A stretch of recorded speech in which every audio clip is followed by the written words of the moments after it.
warahmatullahi wabarakatuh. Waalaikumsalam warahmatullahi wabarakatuh. Apa kabar semuanya?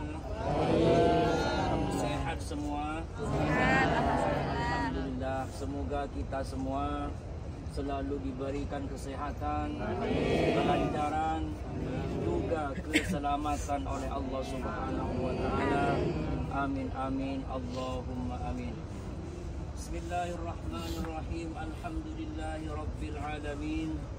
Wassalatu wassalamu ala asyrafil anbiya'i wal mursalin.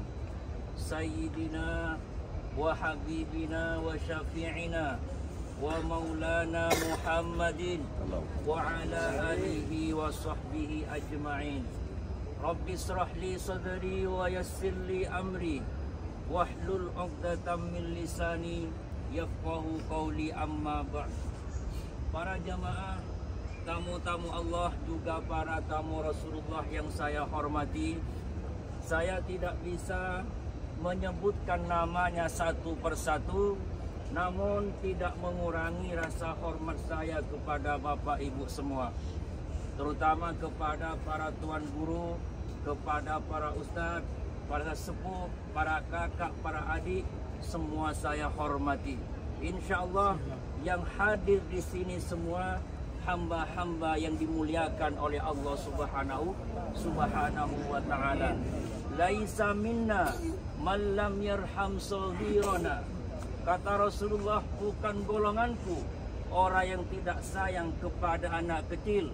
Walam ya'rif syarafa kabirina, dan tidak hormat kepada orang yang lebih tua daripada kita, yang seharusnya kita hormati.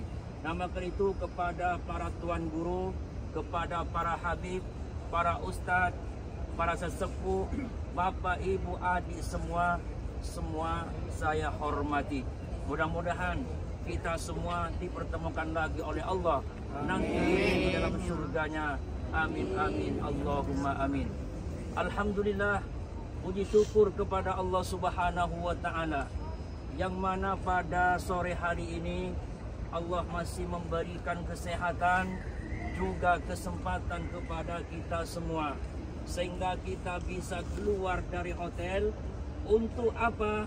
Untuk napak tilas ke tempat-tempat bersejarah di zamannya Nabi kita Muhammad sallallahu alaihi wasallam.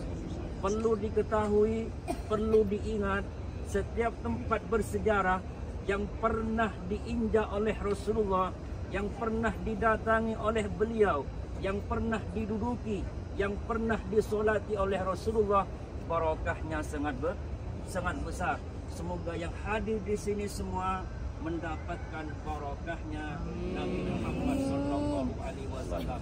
Juga semoga kaki yang kita langkahkan ini untuk napak tilas ke tempat bersejarah kelak bersaksi di hadapan Allah, dan kita termasuk orang yang selamat dari dunia maupun kelak di hari kiamat.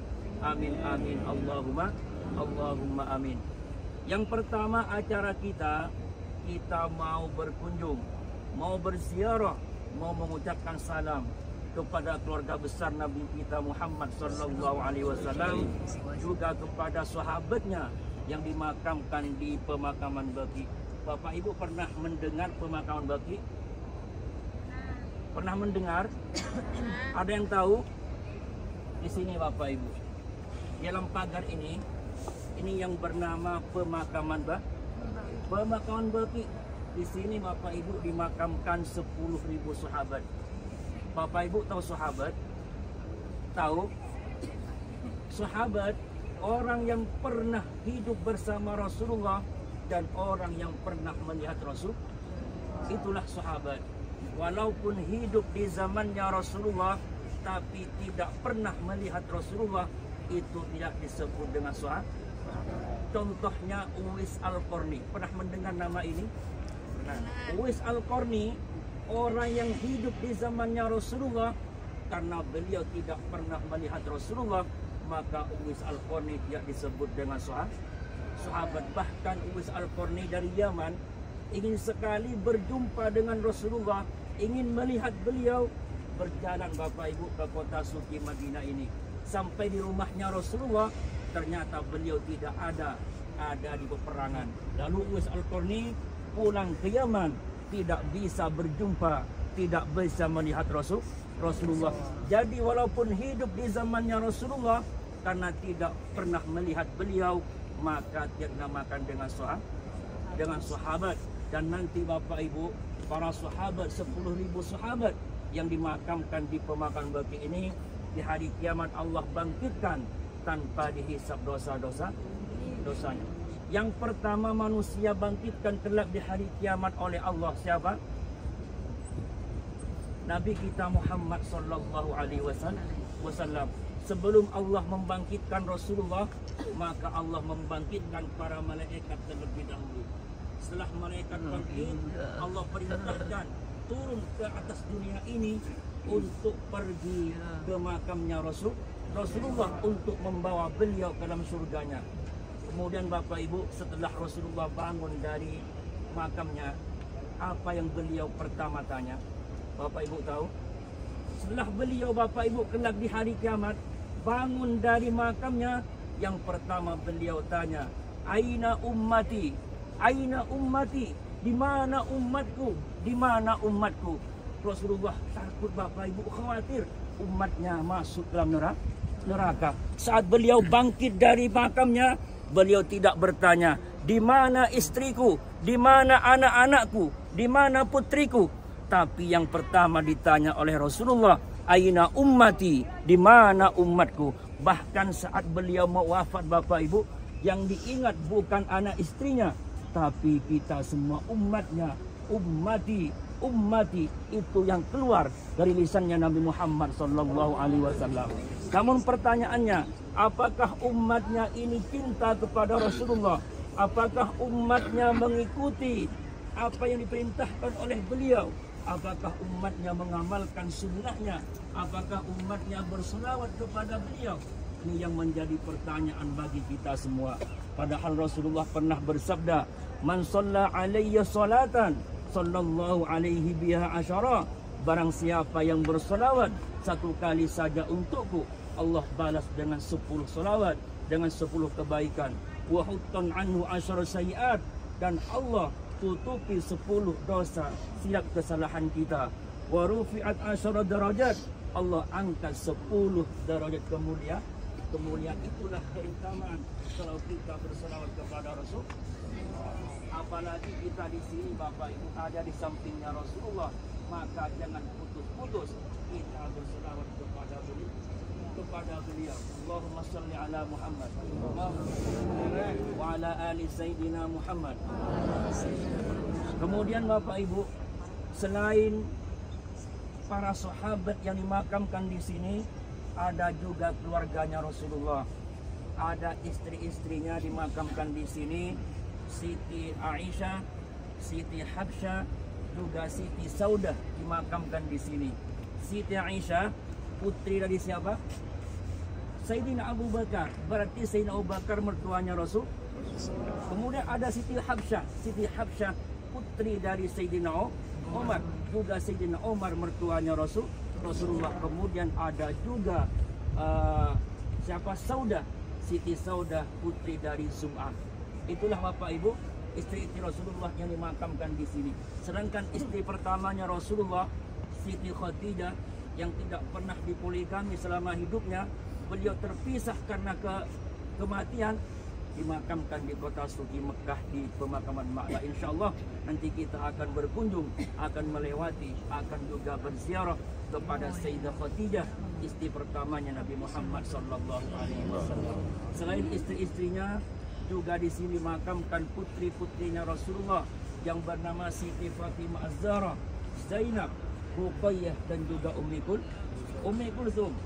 Siti Fatimah menikah dengan Sayyidina Ali karramallahu wajhah, sepupunya Rasulullah. Kemudian Zainab menikah dengan Abu As dari masa Quraisy, sedangkan Ruqayyah dan Ummi Kulsum menikah dengan Sayyidina Utsman, sehingga Sayyidina Utsman digelari dengan Dzunnuraini, orang yang punya dua cahaya karena mendapatkan kedua putri Nabi Muhammad sallallahu alaihi wasallam.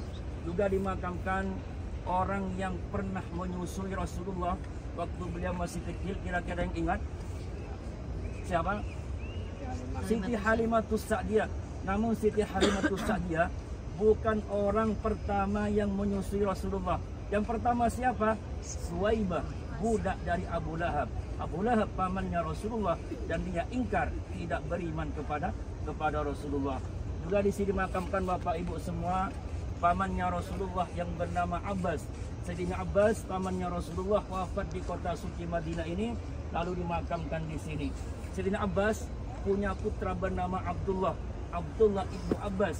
Abdullah ibnu Abbas wafat di kota Taif dan dimakamkan di sana. Insya Allah kalau ada waktu kita akan nanti di Mekah akan berkunjung kota Taif kepada sepupunya Rasulullah yang bernama Abdullah ibnu Abbas.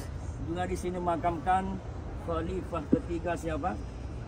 Yaitu Sayyidina Utsman bin Affan radhiyallahu anhu.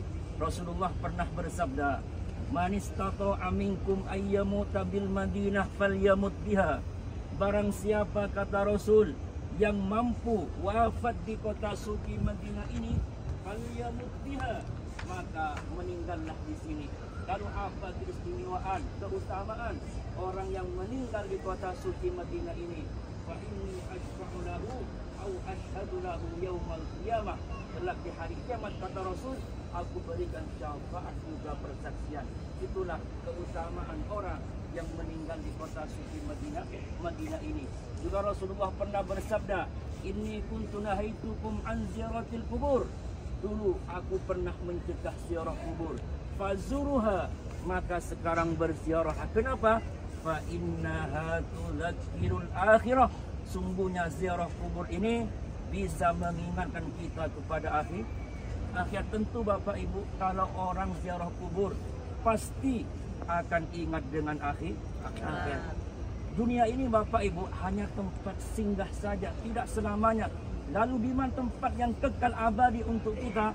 Nanti di hari kiamat, di akhirat. Dan juga ziarah kubur ini akan mengingatkan kita semua dengan kematian. Tentu